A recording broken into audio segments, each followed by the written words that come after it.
નમસ્તે, હું doctor Hemil Patel, vascular અને endovascular surgeon, Vista vascular, Surat. How to control your varicose veins. Varicose veins control થઈ શકે એ આપણને બધાને તાજુબી લાગે.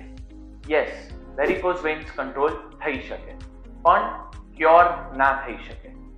આપણે આપણા ડે ટુ ડે લાઈફમાં લાઇફસ્ટાઇલ મોડિફિકેશન્સ જો કરીએ તો આપણે વેરિકોઝ વેઇન્સ અને વેરિકોઝ વેઇન્સથી થતી તકલીફો આપણે કંટ્રોલ કરી શકીએ. વેરિકોઝ વેઇન્સ એટલે શું? શિરાનળી જે આપણા શરીરનું બધું અશુદ્ધ લોહી આપણા હૃદયને આપે, એમાં પગમાં વાલ આવેલા હોય. જ્યારે પણ એ વાલ બગડે તો લોહી ઉપર જવાના બદલે નીચે આવે, જેના લીધે પગમાં ભૂરી અને નીલી નસો ફૂલી જવી, પગમાં ભારેપણ લાગવું, પગમાં દુખાવો થવો અને પગમાં કાળા ડાઘા પડવા. આપણે શું કરી શકીએ આપણા ડે ટુ ડે લાઈફમાં કે જેથી આપણે આને કંટ્રોલ કરી શકીએ? Step 1, avoid prolong standing. જે લોકોને જે રીતે ટીચર્સ, નર્સિસ, પોલીસ ઓફિસર્સ, જે લોકોને દિવસમાં 3 થી 4 કલાક કન્ટિન્યુઅસ ઊભું રહેવું પડતું હોય, એ લોકો એ રીતે ટ્રાય કરી શકે કે કલાક ઊભા રહે તો 10 થી 15 મિનિટ વચ્ચે રેસ્ટ લઈ શકે, કાં તો 10 કે 15 મિનિટ થોડું હળવું ચાલી શકે, જેનાથી જે બ્લડ એટલે લોહીનો પુલ પગમાં આવે તે રોટેશનમાં એટલે સર્ક્યુલેશન થવા માંડે. બને તો દર કલાકે 10 મિનિટ્સ રેસ્ટ લેવો જરૂરી છે. સ્ટેપ 2, જ્યારે પણ બેસીએ એટલે લેગ એલિવેશન. જ્યારે પણ બેસીએ તો એવી કોશિશ કરીએ કે પગની સામે એક નાનું સ્ટૂલ કે ચેર મૂકીને પગ એની ઉપર લાંબા કરીએ. અને બીજું જો પોસિબલ હોય તો રાત્રે સૂતા પહેલા દિવાલે કે પલંગ પર પગ ઊંચા રાખીએ 5 કે 7 મિનિટ, જેનાથી બ્લડ સર્ક્યુલેશન આખું રિવર્સ થાય અને આપણને એનાથી પગમાં દુખાવો અને ભારીપણમાં ઓછું થઈ શકે. Step 3, most important is your weight loss. If BMI તમારું નોર્મલ વેટ કરતાં જો તમે હેવી વેટ કે ઓબેઝ હો તો વેટ લોસ કરવું બહુ અતિશય જરૂરી છે. વેટ લોસ કાં તો ડાયટથી, કાં તો એક્સરસાઇઝ, કાં તો બંનેથી કરીને વેટ લોસ કરીએ તો વેટ લોસના લીધે લોહીની નસો પર વજન ઓછું પડે, જેનાથી વેરિકોઝ વેઇનથી થતી તકલીફોમાં તમને રાહત થઈ શકે.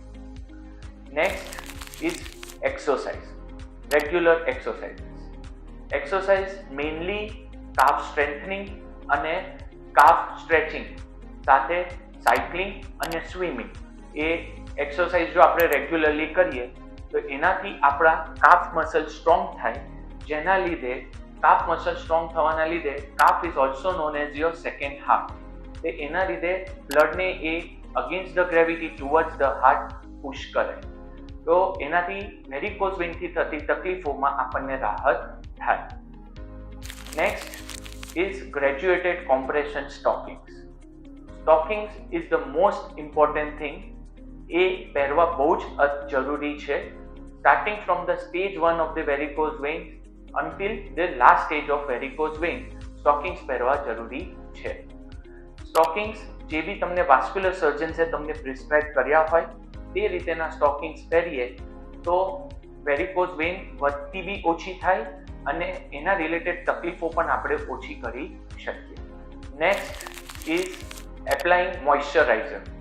ઘણા લોકોને વેરિકોઝ વેઇનના લીધે પગમાં ડ્રાયનેસ થાય, પગમાં ઇક્ઝીમા થાય, તો આની માટે તમે કોઈ પણ મોઇશ્ચરાઇઝર લોશન લગાવી શકો.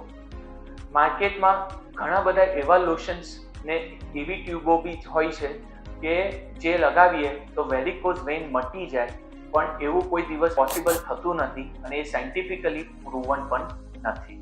Next important thing is leg massage. Leg massage કરવાથી આપણે પગમાં સોજો અને પગમાં થતો દુખાવો એ બંનેમાં રાહત થઈ શકે. મસાજ કોઈ પણ coconut oil, castor oil, olive oil કોઈ પણ યુઝ કરી શકીએ. અને મસાજની પદ્ધતિમાં હંમેશા પંજાથી લઈને ઘૂંટણ સુધી એટલે કાફમાં નીચેથી ઉપર તરફ મસાજ કરવું જરૂરી છે.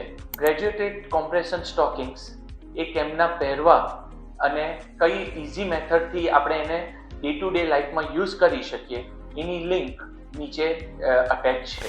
વેરિકોઝ વેઇન્સ ના લાગતી બીજી કોઈ જો તમને સમસ્યા હોય કે કોઈ ડાઉટ હોય કે કઈ ટ્રીટમેન્ટ કરવી ને કઈ ના ટ્રીટમેન્ટ કરવી, તો તમે નજીકના વિસ્ટા વાસ્ક્યુલરના સેન્ટર ઉપર કાં તો તમારા શહેરના કોઈ પણ વાસ્ક્યુલર સર્જનનો સંપર્ક કરી શકો છો.